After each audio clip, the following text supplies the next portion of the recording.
Welcome to Channel Edge, the podcast where channel leaders share success strategies, best practices, and emerging trends. Brought to you by 360 Insights, the channel success platform. Welcome, everyone, to another episode of Channel Edge. I'm your host, Stephen Kellum. I want to thank everybody for joining us today. And our topic today is going to be sales and marketing enablement. And it's really sales and marketing enablement in, I guess it's not a new now or a new normal. It's like the now normal, right? And I think that pertains to whatever we're in the middle of. I think we're going to stay in the middle of it for a while. And one of the really interesting things for me as we go through this now normal is the demand from partners for sales and marketing enablement. Now, historically, I think everybody's looked at partners and gone, oh, not very good at marketing. I think we all agree. And that's always been pretty high on the hit list, right? For vendors. Partners, they want leads and they want better financing. But next to that, they would talk about marketing and sales enablement. The fascinating thing for me is, while I think marketing is a huge hole for them, partners, according to research by Forrester and according to research from our friends like Larry Walsh over Channelonomics, are asking for sales enablement. And that's a huge request, and it's up dramatically even since the beginning of COVID. When COVID started, it was like, oh, I need financing, I need leads, I'm going to die. Now people are asking, how do I sell better?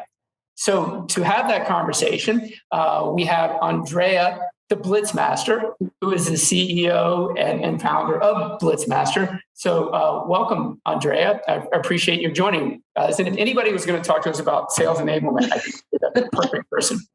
Thanks. Yeah, I'm happy to be here to talk to you about it. So it's been a while since you joined us. We did a podcast right at the beginning of COVID. It was about 18 months ago. Right. And I truly believe, Andrea, that you have a front row seat to what's going on with partner sales enablement. So well, actually, before you go into that, can you take a moment and tell some folks a little bit about BlitzMaster in case they didn't catch the last podcast? Sure. So I quit my job 19 years ago to start BlitzMasters. Used to run blitzes for a data cabling company, working for someone else. And when I was noticed for my region doing incredibly well compared to the other regions, and my boss said, keep up the good work, I could see the results in the bottom line. I said, why would I keep up the good results for this guy? This could be a business. So I quit my job to start BlitzMasters. It's been 19 years. We've done a ton in the channel, a lot in the IT space, telecom, print copy, and we basically enable salespeople to set appointments and fill their pipelines with new opportunities through outbound prospecting workshops. So they're learning some techniques and skills, kind of the blocking and tackling, if you will, and then they're putting it into practice during the workshop, calling real prospects, getting real appointments, and finding real business. Okay. So once again, front row seat for you. Absolutely. Almost since day one of this. And, I think you were probably front row seat before COVID, before the acceleration of digital transformation. But I would imagine from your seat, the past 18 months have been very interesting. So maybe you can take us through a little bit of that. And maybe if there are even any surprises that came across besides the fact that partners are almost as bad at sales often as they are at marketing. Just kind of throwing that one out there. Right. Well, I was pleasantly surprised at how well folks adapted. And I think that I got lucky in that my entire customer base is the technology sort of industry, IT, high tech. Those are the folks that can solve the problems that we're dealing with COVID, with remote work environments, cybersecurity, business continuity, all those things. So my customers were in the perfect position to help. So I think the demand for their products and services probably went up. Then the demand for my products and services also went up as a result. I always kind of joke and say I'm glad that my customer base wasn't office furniture companies. Wait, now, hold on a second. As you say that, one of my best friends was the channel chief for an office furniture company. No. Actually, two of them, right? I won't name who they are. And let me tell you, that was a challenge. It still is a challenge. Yeah. So I got lucky in that way. I would say what's been an interesting sort of development for me is that as much as the digital piece of this is continues to be very important, the calling piece, which is what we help salespeople do, really became more desirable, more important than ever. We found that, people were feeling isolated and disconnected, working from home. And so this idea of picking up the phone and calling somebody was sort of new again. I mean, it's very retro. It's what, we did back in the day, but people were like, yeah, I get it. Let's call customers. Let's have those conversations. And we found that customers talked longer on the phones and they were easier to get a hold of. Like I said, we think because they may have been feeling isolated, they just seemed more open to having a conversation. Did you have to? Was that sort of a natural thing that evolved? And when you were going through that process and you were training people, and you were talking about how to be better salespeople, did they just sort of stumble into, hey, these people are more available? Was there a process to this, right? Or maybe you can walk us a little bit through how that works, right? Do you just go in and like tee it up for people? How do you get them to be successful, to get connected that way, to understand that that's out there? Gosh, I could ask like 20 questions on this. How do you remove the fear? Right. How do you ROI this thing? How do you measure it? There's all sorts of questions. Yeah, well, part of it is a big paradigm shift. And that is that when you call someone a prospect for the first time, you don't start selling. And that's what salespeople are used to doing. They jump into a pitch, they start selling their products and services. And that's why they get hung up on. Instead, what they should be doing is setting up an appointment for a future deep dive conversation at a time when it's convenient for that prospect. You don't know what they were in the middle of when you called them. They could have been in the middle of a meeting. They're heading, to lunch, whatever. They've got something going on. So it's much more respectful and it's much more effective, frankly, to call someone, take 90 seconds of their time right then, ask for a meeting at a future time, not right then, but at a future time to have that conversation. And chances are it'll be a Zoom meeting, but there, in some places there's the mask to mask, meetings that those are happening too. But the call reluctance is very much what we address, because we find that when reps have tools, how to handle objections, get past gatekeepers, get voicemail return, when you add a skill set and then you are better, you are more effective, then you feel more confident, and then you're more likely to continue the behavior. So to just, it'd be like asking someone to build a house without a hammer, good luck. And so same idea, like you're going to make these calls, you need to have the tools to be successful. And I think that's a lot of what's been missing for reps in the past when they've done blitzes. It's all about just make a bunch of calls. Somebody will eventually agree to a meeting. But instead, if you just get better about those conversations, then you'll drastically improve your hit rate, basically, for appointments. What do you think got individuals away from making those calls? Was it's easier to send an email? It's easier to send something out that's I'm not going to even say confrontational, but but it is, right? If you ask someone to send an email or make a phone call, which is easier, right? Right. There's no phobia around sending an email, right? Exactly. Phone call, it's hard for people. Yeah, and it's that fear of rejection. The thing is, it might be easier to send an email. It might be easier to do a LinkedIn post, but it's not as effective. I mean, it's part of the mix. I'm not going to say that calling is the only thing people should be doing. They should absolutely do email and social and marketing and events and all of those things. But without the call, what we say is a sale doesn't happen until a salesperson talks to a buyer. You have to have the conversation. And the customers aren't always calling you. Sometimes you have to be the one calling them. And because there is so much with digital transformation, like I said, the whole idea of calling is sort of new again. People aren't receiving as many phone calls, so they do seem to be more open to it. I heard someone say the other day that, the buyer is so far along the journey that, maybe that outbound call doesn't really matter because they're so far along. I disagreed with them, right? I'm just curious on your thought on that. Well, of course, I disagree with that. That's how I make my living for the last 19 years. I think you're right. Yes. Yeah, you have to make the call. You have to have the conversation. It's about relationships and trust and all that. People buy from people they like and people they trust. And I don't know, just receiving an email from someone, to me, doesn't really build a rapport, doesn't give you a feel for that person's personality. There's just something about the phone and the voice and just what that can do to really build rapport with somebody and develop that relationship to start that process. Well, I think the relationship piece is a key to it. Yes, for sure. And the relationship has to start somewhere. I always laugh when somebody says, we're just all about relationships. I'm like, great. How do you start a relationship? I mean, explain to me how that works in 1, 2, 3, 4. Did that start with an objective or did you just kind of fall? Well, here's what's interesting. And I'm curious on your take on this. and I'm just using this personally, I built all my relationships at live events. Yes. Okay, I'm not Gen X, I'll just say that, or Gen Y, that's for sure. I'll just leave it at that. I'm neither one of those. And I built all my relationships at live events where I got to know people. And I've never felt bad about calling someone. I'm in marketing, but whether I was in sales, calling because I knew them. And I thought that I had done a good job of establishing value and why I would reach out to someone over a period of time. And that made it really easy to make a phone call. Without a live events, without that, and you get that relationship.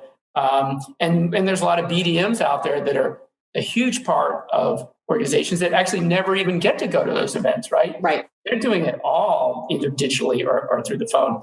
That's got to be kind of hard. Yeah. Well, and part of it too is, and you just said the word value, that's a lot of it, is that people feel sort of awkward, like I'm intruding, I'm interrupting. And so what we say to people is, if you were calling someone to tell them they won the lottery, how would you feel about that? Would you feel like you were interrupting their day? No, you would feel good about that. You would be excited. So you just need to remember you have something of value to offer. And if you think of it in that way, then you'll be more comfortable making the call. You can genuinely help the person. That's what you're there for. That's what sales is about, is helping people. So if sales reps just change their mentality about that, their mindset, so that they don't feel bad, like they're, like he's confronting or interrupting or whatever. It's no, I'm here to offer something of value. It's your lucky day. I'm calling you. That's how you should think of it. So how does your process work? Because there's the nuts and bolts of the mechanics, I would think, of, hey, here's what an outbound call should look like, and here's how I walk through that. But then there's the ecosystem that revolves around that. I just want to say ecosystem. Jay McVeigh, I'm talking ecosystems here. But it's a different kind of ecosystem. But there's the marketing, there's the product marketing that's being aligned, building that value that you're talking about.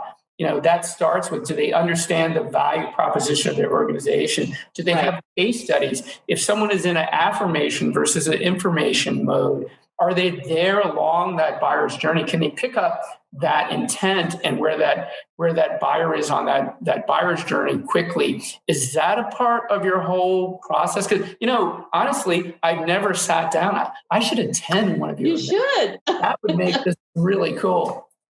Yeah. Well, what we do in terms of value propositions, and it's interesting, especially when we start working with a new vendor, is we'll get 15,000 pages of marketing material, and we will get it down to a 15-second value proposition. And in our mind, a value proposition completes the sentence, we help companies. And then you talk about how you create a business outcome or how you solve a problem. And a lot of times you're not even mentioning the product, as weird as that sounds, because the idea is you want to create curiosity. And so to talk about, I want to set up a meeting to, and then to help you, and you describe this outcome that you're able to create. Then they're curious, like, oh, well, how does that work? Well, that's exactly why we should meet. How's Tuesday at 2:15? So we definitely take the value prop of whomever the sponsor is, for the Blitz. But again, it's focused on getting the appointment. So sometimes with new customers, we have to kind of reel them in and go, wait a minute, there's no selling during the Blitz. You're just booking a meeting. And then they kind of go, okay, that light bulb goes off. The meeting will happen at a later date. We just want to help you get the meeting by having a value prop that creates the curiosity. So what's some examples of your best engagement and your worst engagement? And start with the worst one too. Everybody has something where somehow the customer blew it, right? Yes. Maybe some landmines to avoid. I say that for a reason, right? To talk about, hey, what do you want to do if you engage someone like yourself and you want to get your BDM or whatever your team is up to speed? I'm sure there's some things that have gone sideways. Well, yeah. And with us, there's sort of that three-legged stool, because you've got the vendor, you have the partner, and you have BlitzMasters. And each one of those folks needs to do their part for it to be successful. And we have a checklist. Right. And so whenever there's a Blitz that goes sideways, so to speak, we can always go back to the checklist and say, what didn't happen on this list? Because we've been doing this for 19 years. We've got it down to a science. And so the biggest things we see are sales managers who aren't involved in the process. And in fact, I've walked away from potential deals where maybe the vendor will say, oh, well, we can get marketing on the phone, but their sales manager won't have the call. I'm like, then let's not do a Blitz, because it won't be successful. I don't want you to waste your money. We need the sales leadership involved. And then list, obviously, that's huge. The lists have to be really well qualified.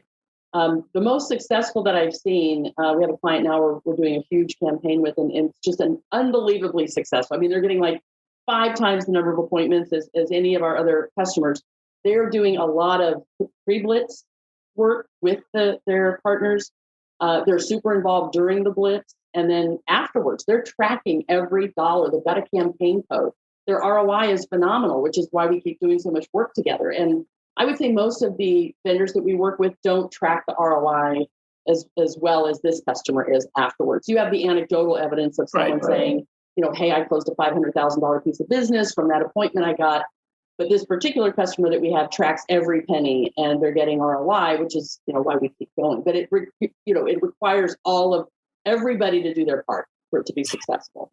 Is there a specific type of partner, and that type is such a term, forget whether they're ISV or dealer or partner, whatever. Is there a size that really helps be successful, or a makeup that's successful, or is it just commitment from the C level down to the salesperson? It doesn't matter if everybody's plugged in, they're plugged in.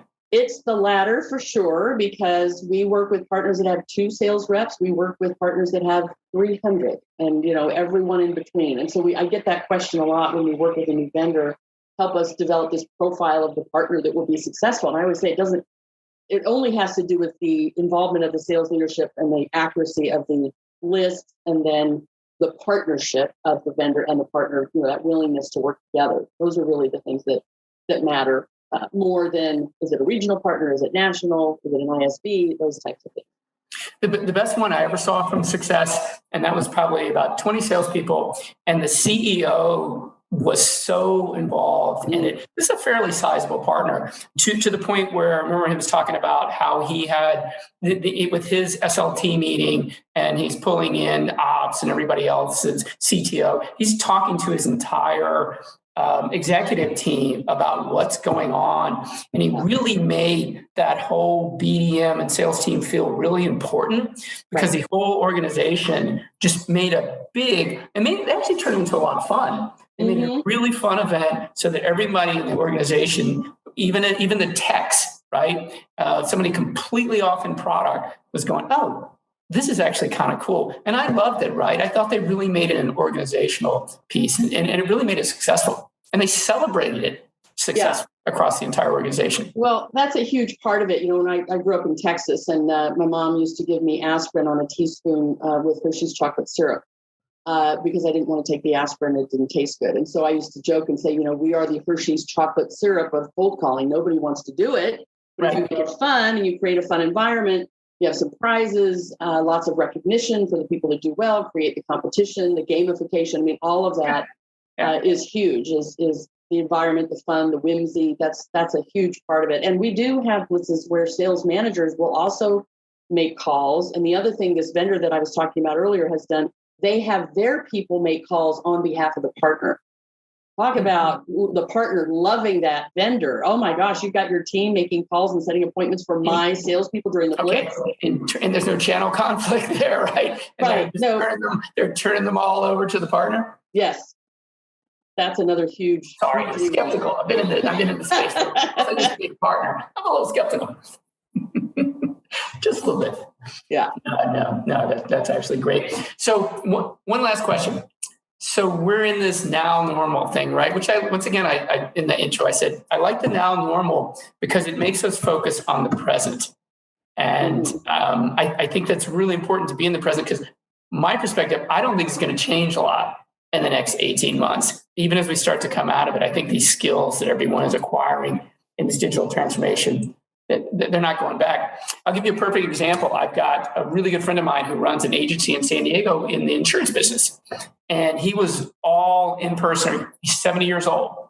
He has gone all digital, all outbound, from the voice and inbound on the email. He's pulled it all together, a complete digital transformation, right? And he's realizing his buyers never want to come into his office ever again. Wow. And he did some really, really smart things in hiring the right people, having the right skill set, embracing where we're going, just assuming it was never going to change. I think he did the right thing. I think he's going to be able to scale and maybe get a little bit back into that personalization, a little bit well, he does do personalization, but that in-person piece.